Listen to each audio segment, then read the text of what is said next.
Hi hello welcome to my kitchen. ఈరోజు మన కిచెన్లో పిల్లల కోసం కంఫర్ట్ అండ్ చాలా సింపుల్గా హ్యాపీగా నీట్ అండ్ క్లీన్గా తినేలాగా ఈరోజు మన కిచెన్లో పబ్బియ్యం రెసిపీ అండి. చూడండి ఎంత చక్కగా ఎల్లో కలర్గా కనిపిస్తుందో.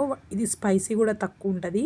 ఒక హాఫ్ కిలో రైస్కి ఒక చిన్న మైసూర్ పప్పు అండి సరిపోతుంది. చూడండి మంచిగా వాష్ చేసి పక్కన పెట్టుకోవాలి.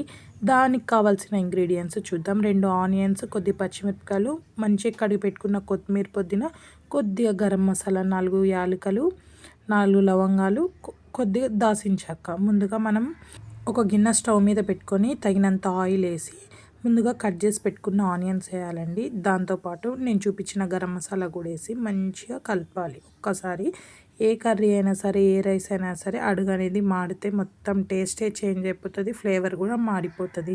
ఒక స్పూన్ అల్లం వెల్లిపాయల పేస్ట్ వేసి మొత్తం కలపాలండి. చూడండి ఇది అడుగంటుతూ ఉంటుంది, మనం సిమ్ మీద పెట్టి కలుపుతూ ఉండాలి. ఇప్పుడు కొద్దిగా పచ్చిమిరపకాయలు వేయాలి. మనం కారం వేయం కదా, పచ్చిమిరపకాయలు సరిపోతాయి.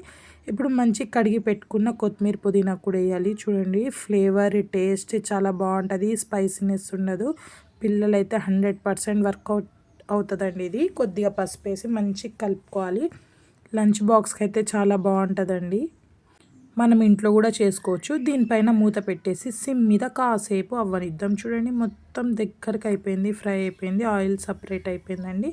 చూడండి ఇప్పుడు నేనైతే హాఫ్ కిలో రైస్కి ఒక 4 గ్లాసెస్ ఆఫ్ వాటర్ తీసుకుంటున్నా. ఎందుకంటే అందులో కొద్దిగా మైసూర్ పప్పు ఉంటుంది కదా. ఇప్పుడు సాల్ట్ వేసుకొని మూత పెట్టాలండి. చూడండి ఇప్పుడు మంచిగా ఎసరు వచ్చేసింది, మొత్తం ఉడికిపోతుంది. మనం కడిగి పెట్టుకున్న రైస్ అయితే ఇప్పుడు వేసేయాలండి.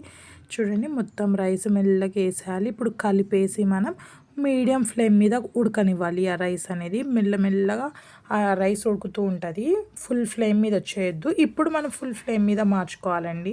చూడండి అలా పెట్టేసి మళ్ళీ మీడియం ఫ్లేమ్ మీద పెడితే దమ్ అవుతూ ఉంటుందండి. ఇప్పుడు దమ్ మీద పెట్టేస్తాను. మొత్తం ఒకసారి కలుపుకొని, ఎందుకంటే మనకి పసుపు అటు ఇటు ఉండకుండా మొత్తం కలర్గా బాగుంటుంది. వైట్ వైట్ ఉండకుండా ఎల్లో కలర్ బాగుంటుంది. మీరు ఎప్పుడైనా ఇలా ఒకసారి ట్రై చేసి చూడండి, ఎంతో బాగుంటుంది. ఇంట్లో కూరగాయలు లేనప్పుడు ఓన్లీ మైసూర్ పప్పుతో ఇలా చేసి చూడండి.